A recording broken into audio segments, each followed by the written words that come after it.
hasiko gea, orduan, baina. Zapaldu,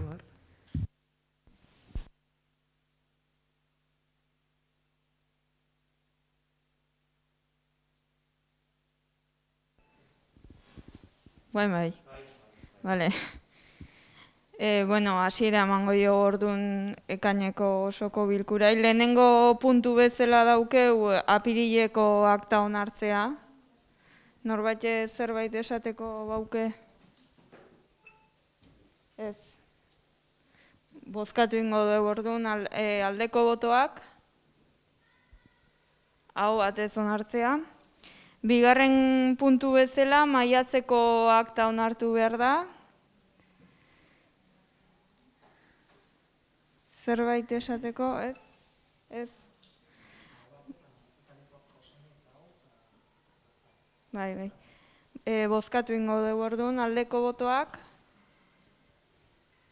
Hau batez. Hirugarren puntu bezala LGTBI harrotasunaren nazioarteko egunari buruzko Ordiziako udalaren adierazpena daukagu. Eta Adur zuri emango dizut hitza.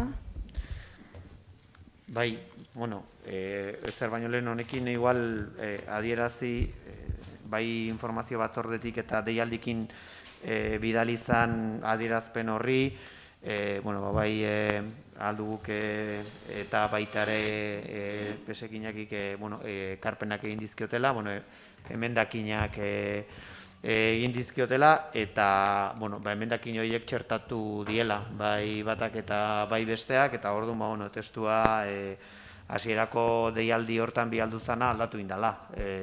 Jasotako ekarpenekin, eta berez proposatzen dana onartzea testu hori dela, hori aipatzearen hasi baino lehen.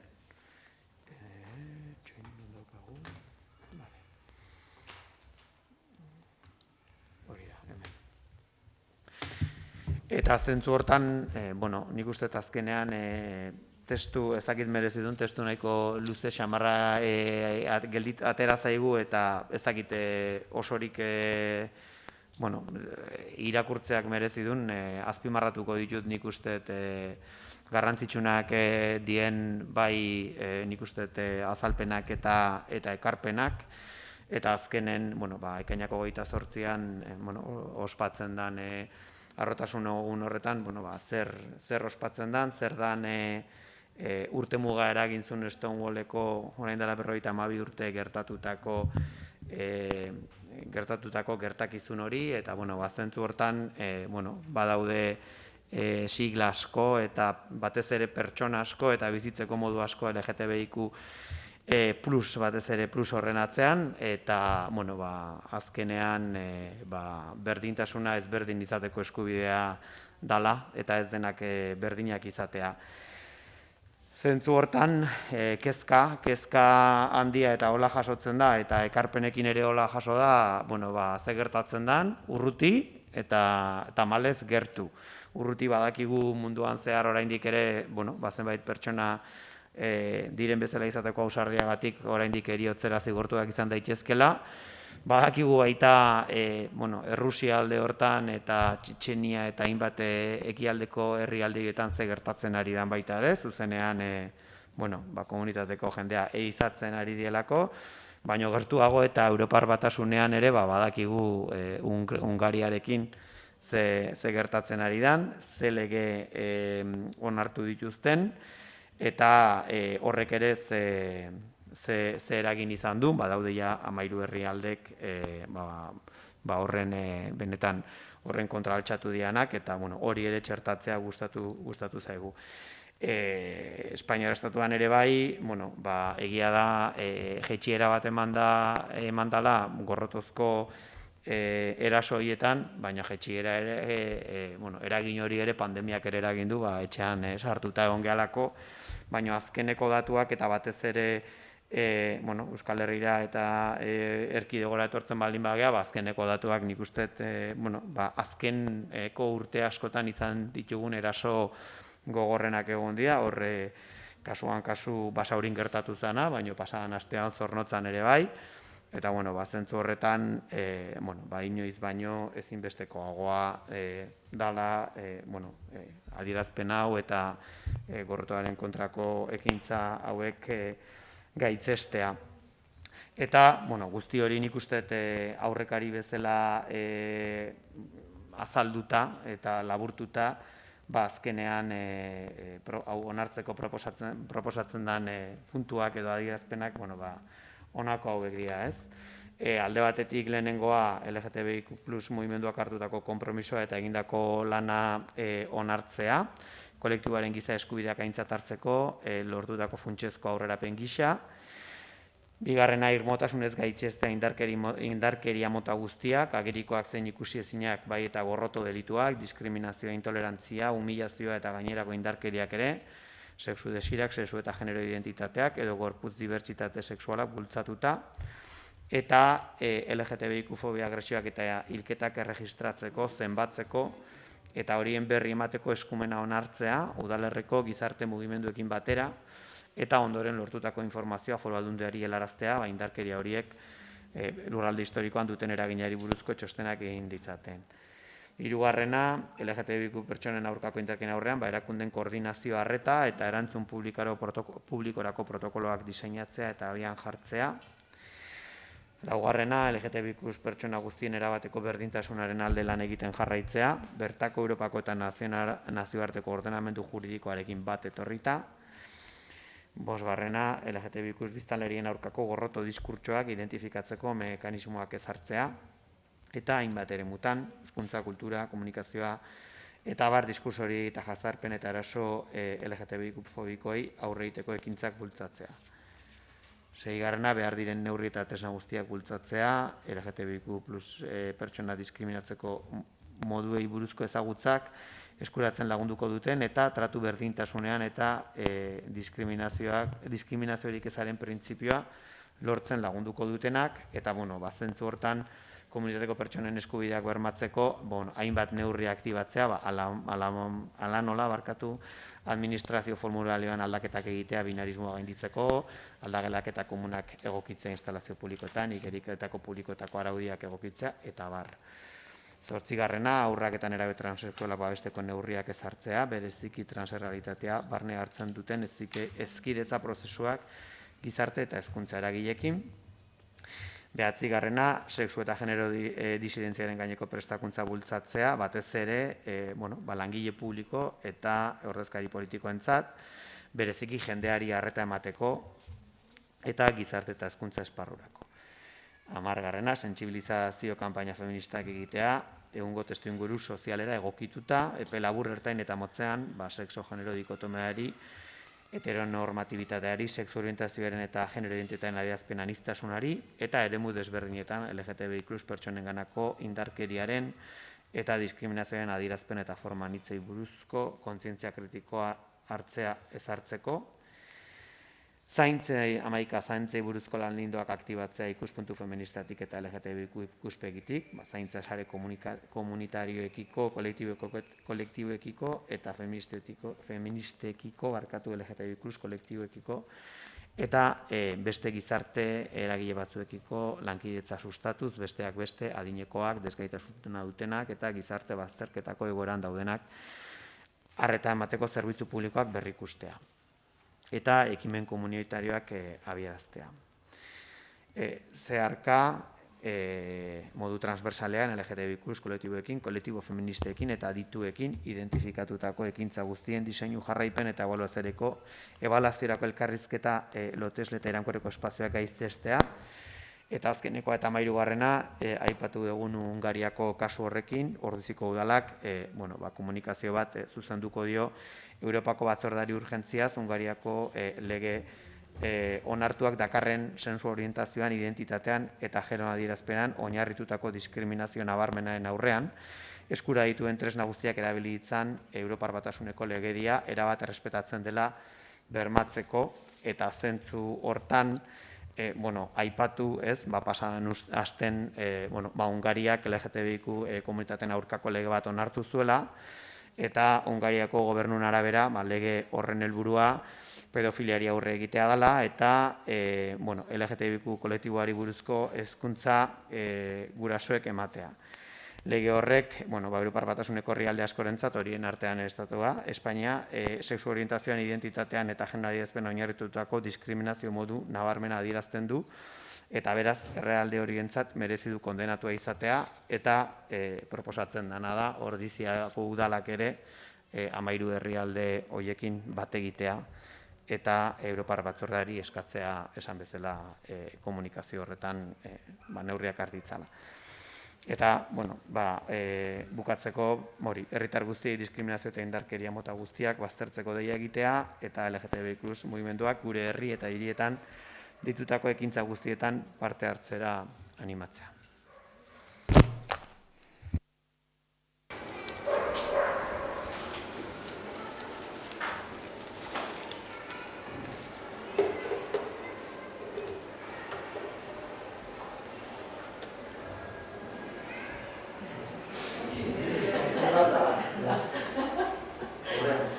Nik uste deko bat bidau da, adierazten oso luzea da eta nahiko bat bidara gauza gutxi gehiago. Baina pasa behar da, horreko pausua egitea.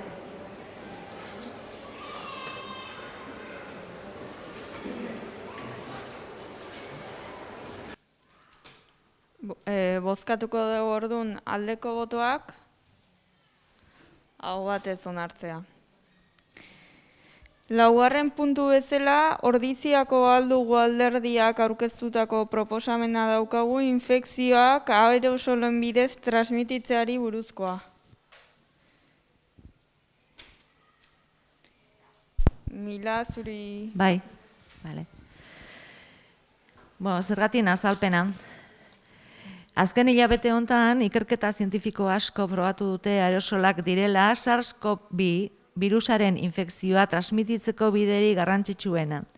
Osasuna arautzen duten erakundeak, hala nola CDC eta OMEK berak, denbora luzea behar izan dute aerosolak eragindako kutsatzen garrantzia aitortzeko. Eta aldi berean, kontzientziazio eskasa eragin dute sektore publikoak, enpresa sektore eta edo herritarrek gauzatu behar dituzten prebentzio neurria buruz.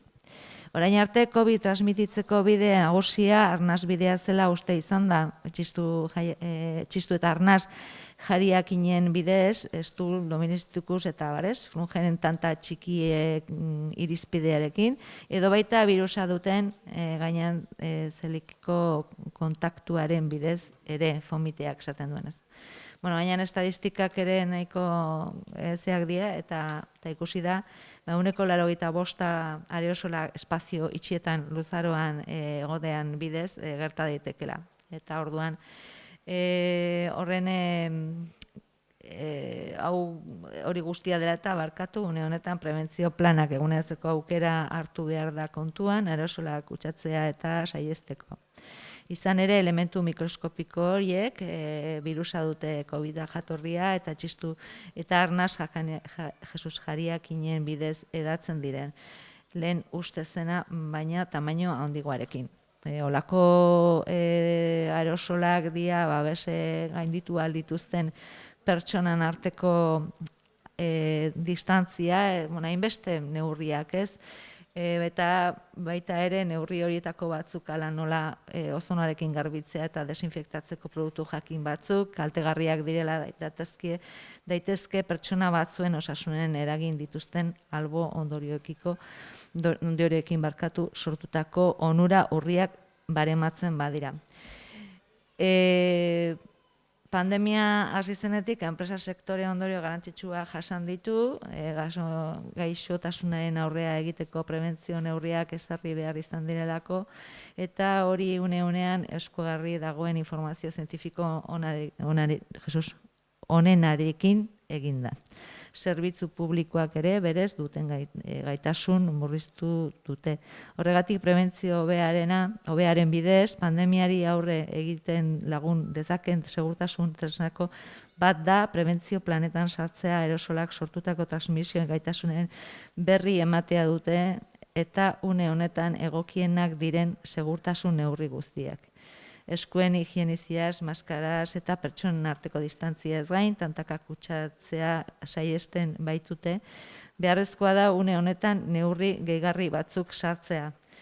Aireztapen jarraituko sistemak gurutzatuta eta banatua, ondo sigilatutako maskarak eta CO2-aren emaitzak neurtu eta zuzenean erakusten dituen sistema bat. Gaur egun ezin da birusa neurtzeko gailurik erabili, arnasten den airean, baina egingarria eta ekonomikoa bada lokal baten aireztapen maila zehaztea. Espazio batean zenbat eta pertsona gehiago egon, orduan eta karbono dioxido gehiago izurtzen da. Batez ere, aireztapen egokirik ez badago. Azken batean, ingurunean dagoen CO2 mailak markatu, SARS-CoV-2 birusarekin kutsatzeko arriskuaren zeharkako adierazle gisa jokatzen du. Kutsatutako pertsona bat egonez gero eta arrisku potentzialaren adierazle gisa erabil daiteke. Ingurumenen dagoen C2A neurtzea erreza da eta merkatuan badaude arrazoizko prezioetan homologatutako neurgailuak Adituek gomendatzen dute segurtasun atalez milioi bat bakoitzako 700 zati baino gutxiagoko izena izatea. SARS-CoV-2 birusa kutsatzearen ondoriozko arriskua murrizten laguntzeko. Hori egingarria eta teknikoki implementatzeko erreza da, bai eraikin publikoetan, bai negozio partikularretan, neurgailuan eta erreprodukzio gailuez baliatuz, jendeari emaitze berri denbora realean emateko.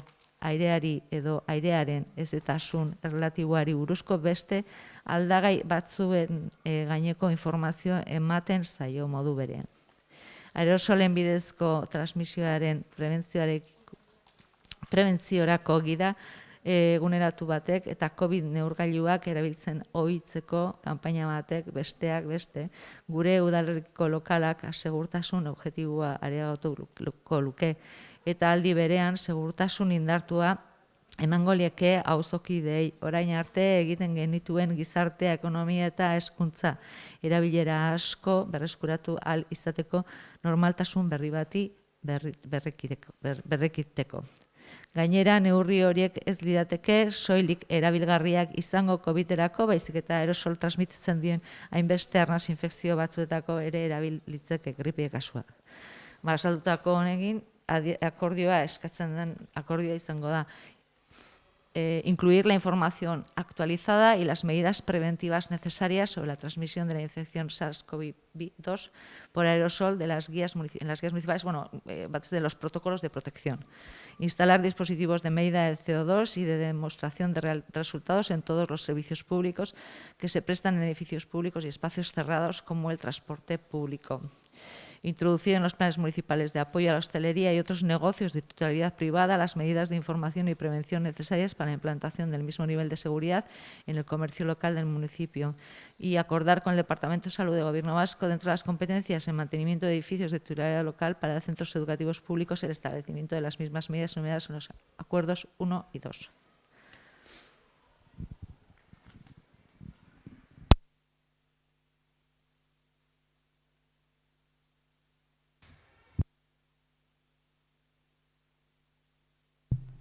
Gu bakarrik, ondorio itzentzako, evidentemente. Lo único, akordatzen ez, juntan urten foru aldundik inbertsiotako eta ostalaritzako eta merkataritzako eta diru kopuru bat eman zion udalari. Usten dut, etzala dana gazo eta buelta barra izan zala, ez? Ez, hor, epea luzatu zuen, intzien iaz bitxanda, eta bukatu zuen berez epe hori bukatzen zen urtarrilek 7, ez dakit nola jarri zuen, baina gero berriro atzeatu zuen da guain bukau da maiatzen, eta guain azkeneko tandan aurkeztu dituzte berriz. Orduan, ez du guaindik ustez bukatu, baina berriro, 3 txanda ondie eta 3 txandatan aurkeztu dituzte, eta guain berriz aurkeztu dituzte, bai inbertsioak izan bartzien, baina hor ja, toldok eta baita ere sartu die, eta azkenen, ez dakit azkeneko emaitza zenbat izan dan, baina gastatu da. Oain guk eman deu, eta berriro dena bialdu barra dago Foru Aldundia, eta egia da nahiko zorrotza jartzen nahi dela, baina... Ontarako erabiltzere... Ontarako erabili izan du, baina ez, horregie da oso oinarri zabalak jarri zituztela, eta orduan espektro oso zabal batentzat irikita zeon, eta hor lehenengo txandan ontzien hainbat bulego, asesori eta bar, sartu zituztela olako inbertsioak airea kondizionatuko sisteman eta bar, bai filtrok eta neurgailu berezi batzuk sartzea. Gero ja, merkataritza bakoitzak, merkataritza edo establezimentu bakoitzak, beak erabaki do ze inbertsio sartzen zituzten, baten bat ustez badaula, baina egia da hemen ez dala gehiegi eraman, ez dala gehiegi ikusi olako sisteman bat jartzea.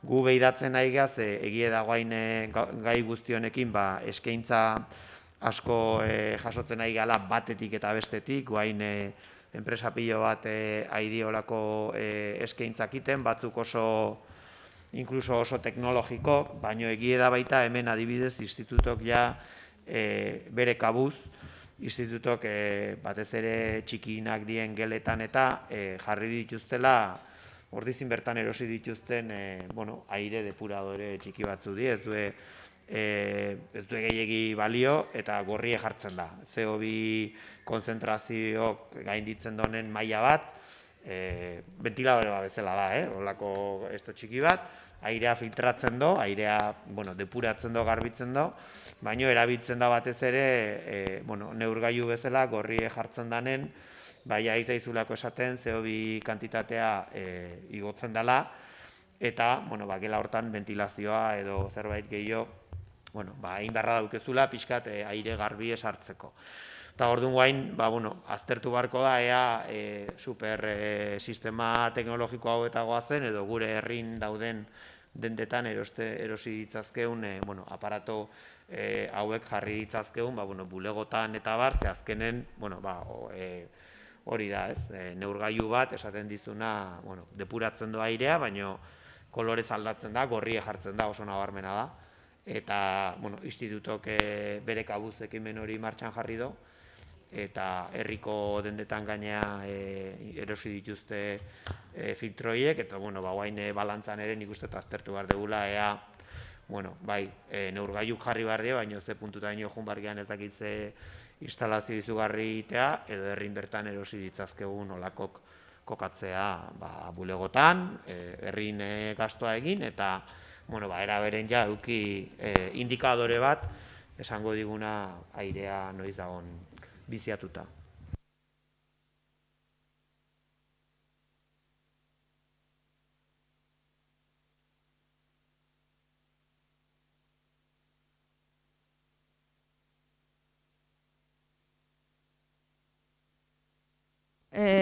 Bozkatu ingo dugu orduan, aldeko botoak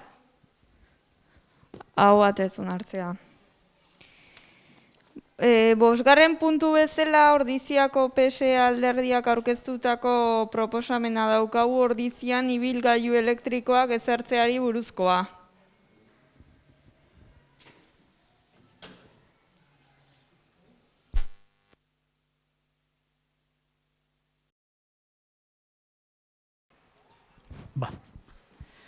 Sí, bueno, con la moción lo que queremos es dar un pasito más con la propuesta que formulamos hace ya un par de años, por 2019. Queremos avanzar un poco en el desarrollo de la lucha del cambio climático por parte del Ayuntamiento. Nos hubiera gustado que ya estuviera creada la Comisión de Sostenibilidad para presentarla allí, pero bueno, como nos han comentado que ya para septiembre pues ya estará, pues lo que instamos un poco es al equipo de gobierno para que traslade esta moción, estos puntos a la comisión. Lo que intentamos es, hasta ahora, bueno, se han llevado algunas medidas en este ayuntamiento, como deducciones en impuesto de vehículos, pero el alcance que tenía, pues dado que no existían muchos vehículos y que no hay un parque o una red de cargas, pues evidentemente pocos vehículos han podido acceder a este tipo de ayudas. Lo que se intenta con esta moción es promover esta red y luego a la vez también que el ayuntamiento, pues en cumplimiento de la normativa vigente en materia de sostenibilidad energética, pues haga la revisión de sus vehículos y planifique, a ser posible a corto o medio plazo, pues todo el cambio del parque de vehículos municipal. En definitiva, voy a leer los 6 puntos. El Pleno del Ayuntamiento de Ordizia solicita a las diferentes instituciones públicas a crear líneas de ayudas y subvenciones para la compra de vehículos eléctricos y de esa forma poder hacer que su precio sea más competitivo y accesible a los ciudadanos y ciudadanas. Este es uno de los problemas en estos momentos, el coste de los vehículos es uno de los problemas que tiene precisamente el implantar este tipo de sistemas, ¿no? El Pleno del Ayuntamiento de Ordizia insta al Gobierno municipal a estudiar y reflexionar en torno a las bonificaciones o exenciones ya contempladas en las ordenanzas municipales en vigor y sobre aquellas otras susceptibles de incentivar la compra de vehículos eléctricos por la ciudadanía, así como a la instalación de puntos de recarga. El Pleno del Ayuntamiento de Ordizia insta al Gobierno municipal a aprobar una regulación del procedimiento de petición de espacios en vía pública para la instalación de puntos de recarga. Igualmente, el Pleno del Ayuntamiento de Ordizia insta al Gobierno municipal a la colocación de señalética viaria para identificar la ubicación de los diferentes puntos de recarga en el municipio. Se supone que cuando estos se pongan. El Pleno del Ayuntamiento de Ordizia insta al Gobierno municipal a renovar gradualmente la actual flota de vehículos municipales o vehículos de cero emisiones. Y en el supuesto de no existir vehículos cero emisiones para el fin propuesto, apostar por otros vehículos ecoeficientes. Asimismo, el Pleno del Ayuntamiento de Ordizia insta al Gobierno municipal a realizar campañas de concienciación ciudadana para promover el uso del vehículo eléctrico. Yo creo que los municipios pues tenemos una parte importante que hacer dentro en el marco de nuestros límites, ¿no? Pero yo creo que sin puntos de recarga y sin facilitar la compra de estos vehículos, pues poco se va a avanzar.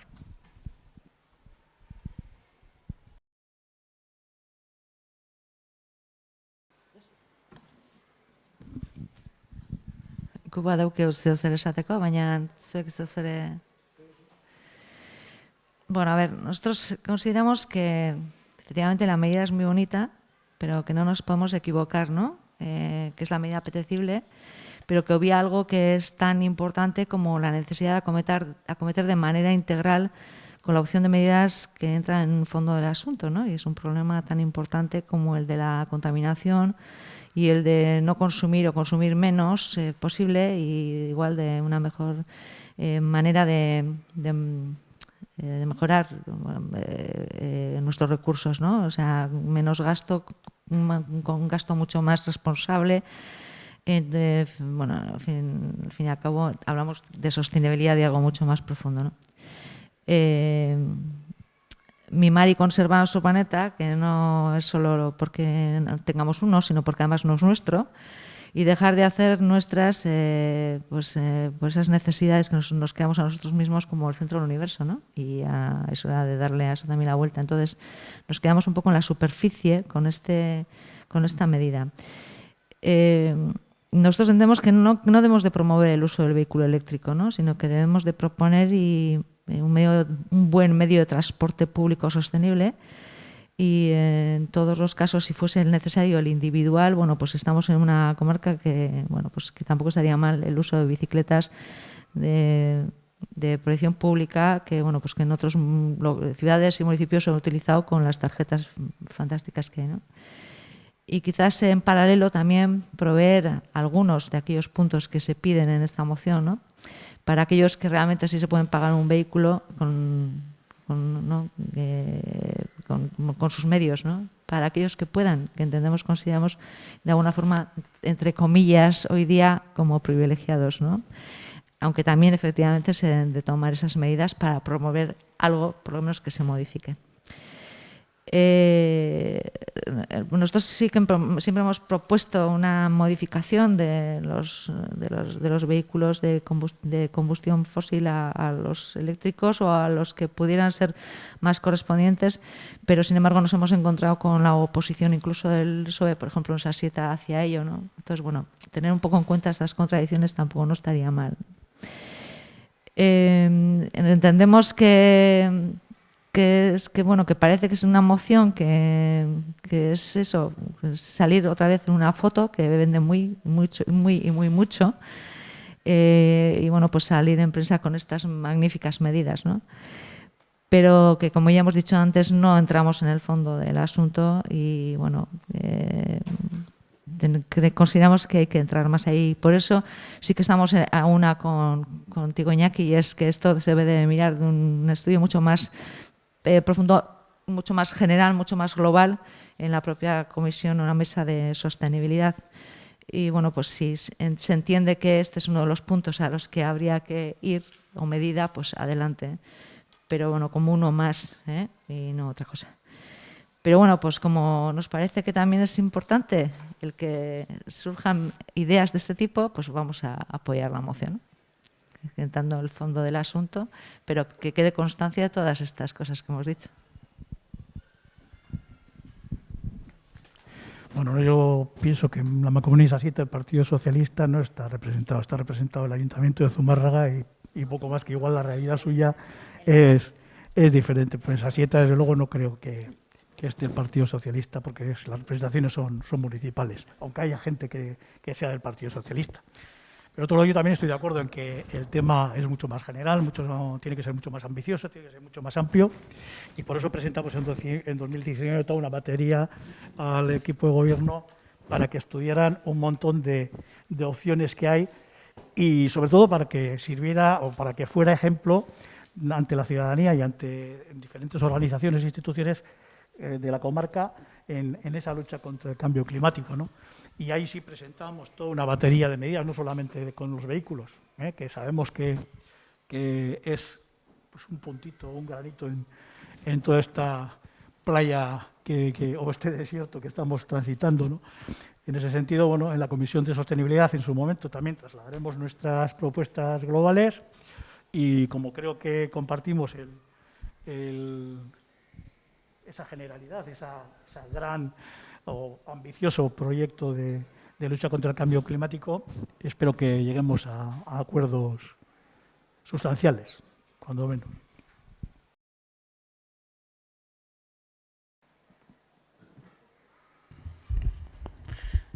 Bakarrik, bueno, noski alde egingo dugula mozioakin, bueno, jakinarazteko egun badagola kargatzeko puntu bat Ordizin, Goiekiko aparkalekun jarri izan, 2 puntu daude aparkatzeko. Bueno, jendea juten da eta ez da munduko lekuriko hoberena, bertan utzi behar dalako, bueno, bertan lan egin ezkeo bai, baina bertan utzi behar dalako, 4 bat orduz uste dut okerz baldin banago, kotxen arabera aldatzen doa, kotxea kargatzeko, baina bueno, gaur badago puntu bat, eta Goiekitik ere eskualde mailan egin da azterketa bat eta proposamen bat ere bai, eskualden zehar puntu batzuk jartzeko, Ordiziri ere, egia da azkeneko urte honetan, holako ekimenak denak pixkat izoztuta galditu diela, berriro hartu bartzaio, Ordizirako ere proposamen bat egiten zuten, proposamena gutxi gora bera, geltokiko aparkalekun jartzen zen, berez adifena dan zatian gainea, orduan horri buelta bat eman bartzaio, ikusi behar da baita, ze kokapena bat aberregokia dan, eta kokapen hortan azpiegitura elektrikoa ere eramateko erresa dagon edo ez dagon, baina edozein kasutan nik uste argi dagoela gutxinez Ordizik eduki beharko lukela, nolabaiteko herrigunetik gertugo behintzat beste puntu bat, eta espero dugu horre Goiekik eskualde mailan martxan jarrizun programa hortan, diru laguntzak ere bazeudelako, Ordizin gutxienez urrengo urratsa beste puntu bikoitza izango zen, behintzat, beste puntu bikoitz bat jartzea. Incluso planteábamos también incentivar en los garajes comunitarios pues estas opciones que puedan resultar, aquellas que puedan resultar viables al menos. Bueno, esan baita, guain goiekin aipatzen zuen bezala Adurrek, bueno, proiektu hau ja urte batzuk dauzke, energia mailare bai biltzen jarraitzen da, osea, guain aurreko astean eduki genuen beste bilera bat, gai hau bai berriro atera zen, eskualde mailan bai lantzeko gai bat bezala, beste herri batzutan ere, bueno, bakizu ataungo esperientzia hura, guain obsoleto gelditu zaizkien kotxe horiek eta guain txatarrako daudenak ez, ba oso aurrerako ibilizielako. Oain beste fase baten gaude, hemen ja badaude lehendabiziko kotxe elektrikoak, badakigu goiekin hain justu ordiziko dien 2 pertsonek edo erabiltzen dutela, eta gaina oso maiz, osea, hasten behin baino gehiotan. Orduan, osea, badatorren zerbait da, orduan gure kontziente gea, klima aldaketari aurre egiteko neurri bezala, kotxe elektrikoaren pixka bate sargune hori edo baita baloratu barraukeu, esan baita ere kotxe elektrikoa ez dala hemen panazea, ez da ezerren soluzioa ez ere, esan bultzatu behar deuna da beste mugikortasun jasangarri modelo bat, azken baten, hori ere ondo etorriko zaigu, baina gero horratzetik ere dauden beste kuestio batzuk bateriarena, materia primak, histori guztiek ere kontutan hartu behar ditugu. Badaude horra indikan lotzeko dauden gaiak. Horren ingurun, Milak aipatu duen bezala, bizikleta elektrikoaren ebai sorrera baita ere bultzatu nahiko genuke udaletxetik, posible dan ez, baita gure langilek erabiltzeko, edo baita ere herritarrek momentu jakin baten erabiltzeko, hori ere ikusiko du nola zeukera dauden. Gero aipatu duzu, udaletxeko flota edo ez, autoen eta guztien hausnarketa egin behar da, lasterketa egin behar da erabat ados, asko dauzkeu baita ere egoera txarren dauzkeunak, orduan errebisatu egin behar da, zer daukeun, zer ez daukeun, eta horren arabera gero erosketa berrie egin behar danen, baloratu ze modelo nahi deun, ez, noaka nahi deun jun. Egie da horrere, gero ez da aurrera pen gehiago daudela, hau da, oain dauden ja autoak eta ez dute zer ikusiko hain dela 4 urte zeudenekin, orduan, baina oaindikan ere prezioen eta oso altuk die, bakigu udaltzainen autoare adibidez badaukeula eta oso ondo dijo eta rentinen daukeu, igual olako formulan bat edo planteatu daiteke baita ere, torkizunen, osakera bat ados, inbarra daukeu azterketa hori. Eta gero aipatu dezuna baita, igual, kotxe elektrikoen erosketarako baino, bai planteatzen da igual, obariren bat edo, ez, kotxe elektrikoa jadeanik daukan antzako, adibidez, edo horrelako planteamendu bat bakigu beste goierriko herri batzutan ja indarren dauketela, osea beste batzuk hori aplikatzen dute. Izan daiteke incentibo bat, ez, pixkat laguntza hori. Ez dakit, erosketarako hor Milak aipatu baita, nik hor ez dakit zalantza gehiago sortzen zaizkigu, ez dakit nola planteatu beharko litzateke, baino. Eta gero beste, gero seinaleztapena eta hori noski. Goierrin ebai hontzan olako eztabaida bat, ez? Puntu horiek karga elektrikoana, Europan zehar ere puntu horiek askoz ja sartugo daude. Joateatzen bat Europara eta zu kotxe elektrikoa dalin baukezu puntu askotan topatzen dituzu, hona iristen zea eta aurkitzen zea igual autonomia zaizula iristen, oaindikan. Orduan, klaro, hori ere bai, ez, ja beste leku batzutan askoz prestatugo daude.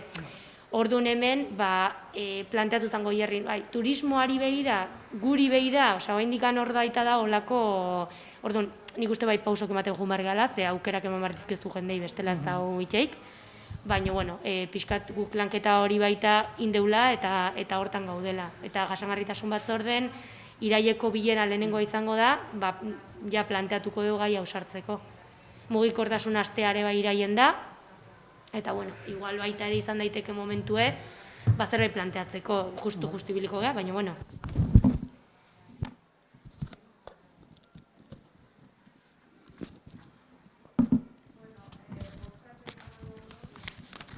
Botoak, hau batez onartzea. 6. puntua alkatearen dekretua daukagu, tokiko gobernu batzarrari zenbait eskuordetzan kendu baitzaizkio. Adur. Bai.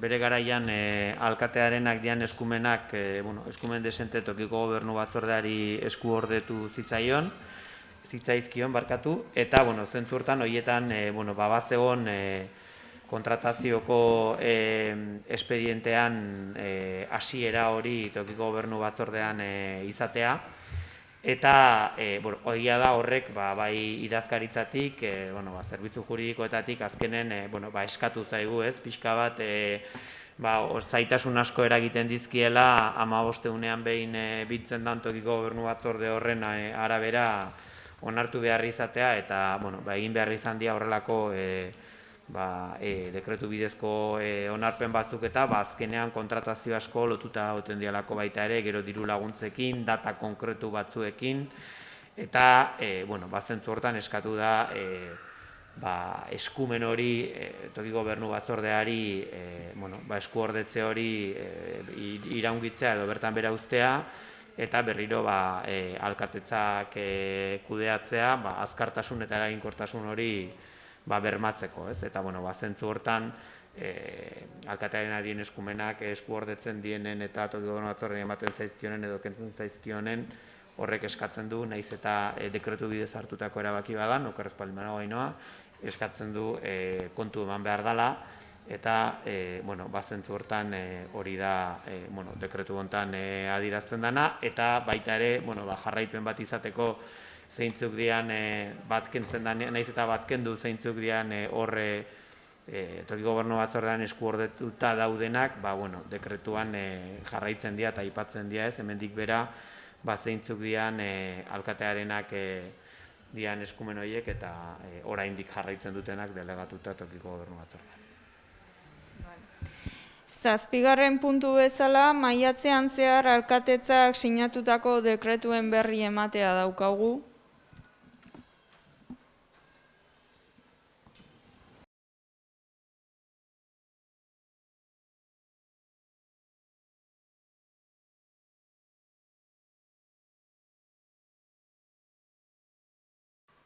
¿Se oye? Sí, en los decretos que son reclamaciones en tema de impuestos y tasas, a ver si cualquier día de estos pues, me puedes aclarar de qué reclamaciones se tratan. Los primeros son el B210527, 0210625, bueno, ya te paso la lista luego.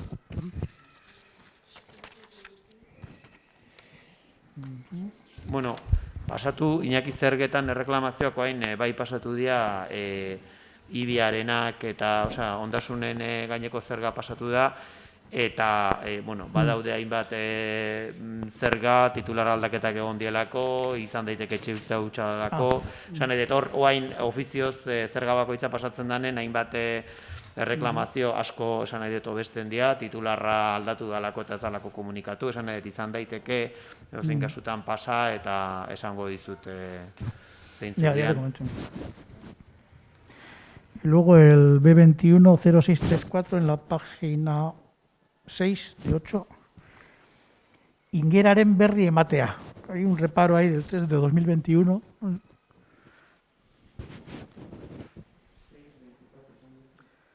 ...210634... página 6.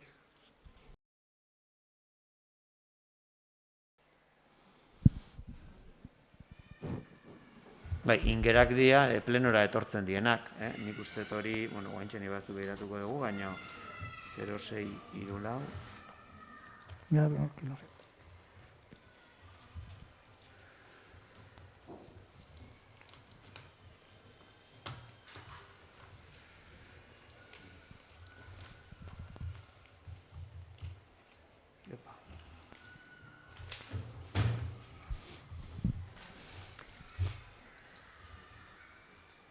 Bueno, sin más, si no me mandas por email o por WhatsApp.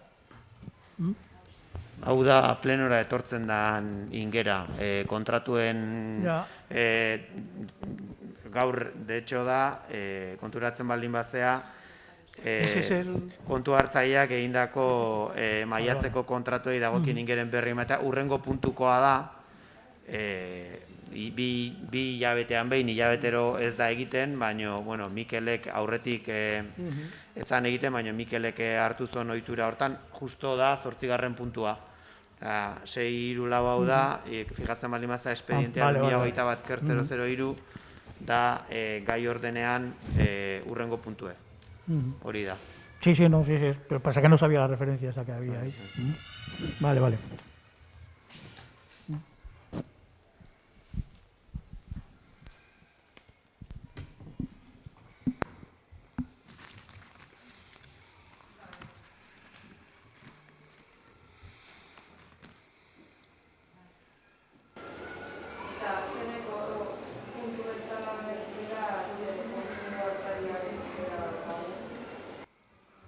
Bai, hori badakizue, bueno, azkenen kontu hartzailetzatik, Mikel etorri zanetik, baino bueno, hori da berez beraien egitekoa, bueno, berez berritu behar ditugun eta egokitu gabe dauden kontratazio horietan, bueno, ingera egiten du kontu hartzaileak, esanez, bueno, egoera irregularrean daudela, eta orduan, bueno, ordainketa horiek zerrendatzen dira, bueno, gero alkate aginduz ordaintzeko zerbitzua ematen dalako, ez? Orduan, bueno, hori da ingera. Horiek dira ingerak eta horiek daude lotuta, leno, Majoriko Batzar Nagusian aipatu dugunekin, idazkaritzan, bueno, aipatu dut, hainoa etzen den, baina nola ari dian ja lantzen, bueno, indarrean ditugun kontratu guzti horiek eta bere epea iraungita duten kontratu guzti horien zerrenda osatuta dago, eta oaintxe bertan ari da kontratazio plan bat osatzen, espero dugu irailerako edo, bueno, udazkeneako prest egotea, eta hor ja finkatuko da zeinetan hasiko gean, ze lehentasun markatuko dian, eta kontratu horiek berritzen.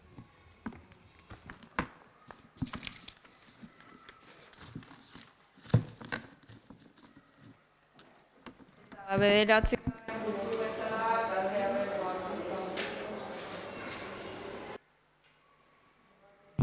Nik tontokeri bat, baina, bueno, kasualidades beste honen gelditu zien kalen, eta esan zien osoko bilkuratako, eta, bueno, eta konproba dut, eta badirudi horrela dela, osoko bilkuratako 2021 bateko aktak erderaz ez daudela.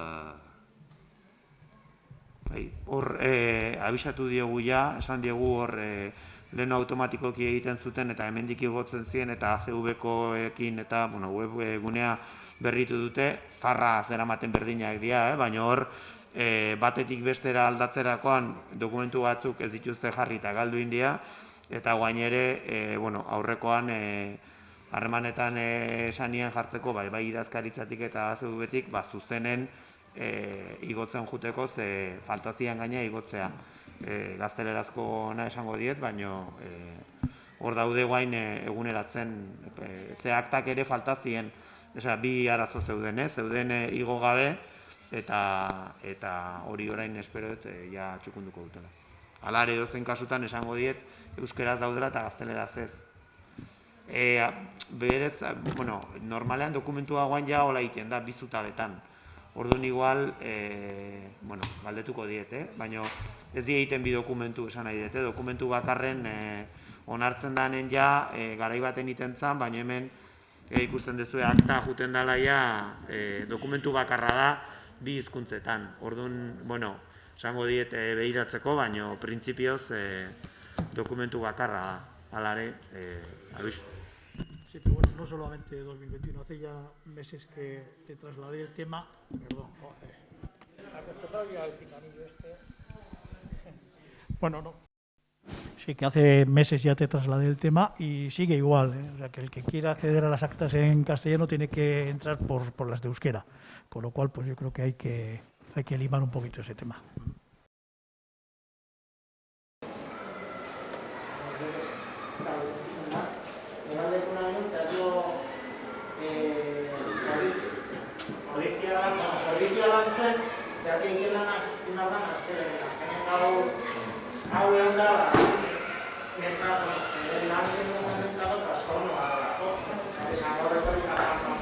Kontu hartzaia ez daulako, gaur, horregatik. Jarri dalako,